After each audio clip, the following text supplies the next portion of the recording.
Let's go with my next little peeve, which is the Yankees.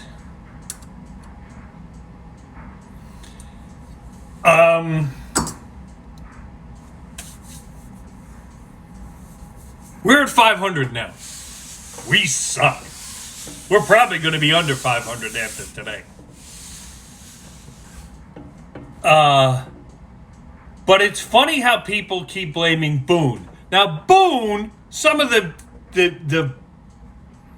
moves he makes are a little wacky, and you sit there and you go, what the hell are you doing? But then again, this is the hand he was dealt. Between the injuries and just the stupid analytics that he needs to go by. When someone's in the lineup that's hot, you don't sit them down just because analytics says, well, they need a day off. No. You ride the hot hand till it stinks. That's where Boone loses me. Oh, he needs a day off. No, he doesn't. He's a professional athlete. He's under 30 years old. Get his ass out there. The one that really flipped my ass, there's a couple. Judge comes back from that toe injury. And he still can't run, obviously. But he can, even at 75%, he's better than half the fucking team. So, he comes back as a DH for 2 games. They sit him for the 3rd. They need to win games. They need him in the lineup. Now, on the other end of the spectrum, there's nobody to protect him in the lineup.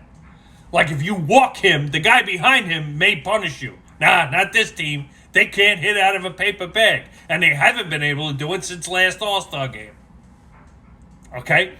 Since the last All-Star game, they are 100 and 102, something like that.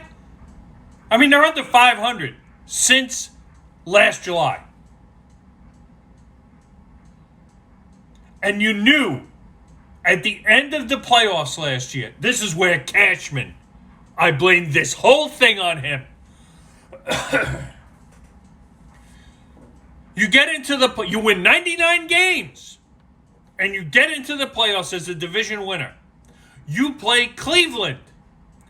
Cleveland, who wasn't that good, and took you to 5 games.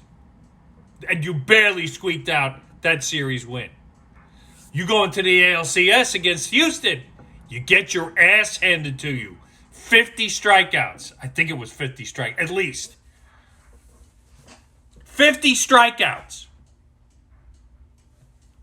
And you lose the series. You get swept. Oh, we didn't have LeMahieu. We didn't have Benintendi. I don't give a fuck. You still struck out 50 times. I don't care how many. Even if you were at full strength, 50 times is unacceptable. So what does Cashman do in the offseason? He signs Rodon, who so far, in the small sample size that we have for him, is shit. He's another garbage signing. As of right now. It could be better next year. We don't know.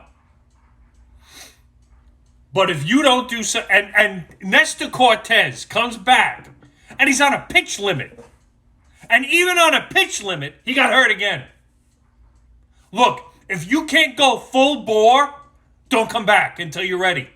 I don't want to hear you're back 60 pitches. I want to hear you're back and can pitch like you did before you fucking got hurt. I'm telling you, stick these analytics up your ass. They work so much. So in the offseason, and we started this season with no left fielder. We did nothing to shore up the hitting at all. Because you had no third baseman. I don't give a shit. Donaldson may be able to field, but he can't hit his weight now. I'm getting tired of it. Cashman is now too set in his ways. I'm sorry. Whatever he's doing isn't working. And if Hal doesn't turn around at the end of this year and say, look, whatever you're doing isn't working. We're done with it. Go in a different direction. Because there's absolutely no way this guy... Look, I hear it all the time. Well, they make the playoffs every year, blah, blah, blah. Big deal. They can't get over the hump. And they haven't made the right moves to get over the hump. And guess whose fault that is? Analytic-driven Cashman. Well, analytics says we should sign this guy or trade for this guy. How's that worked out for you? Anyway, see you next year, Yankees. We'll see if Brian Cashman needs to go, but he won't. That's the problem. Boone's going to be the scapegoat for all this. Ah, well. God help us all. Booyah!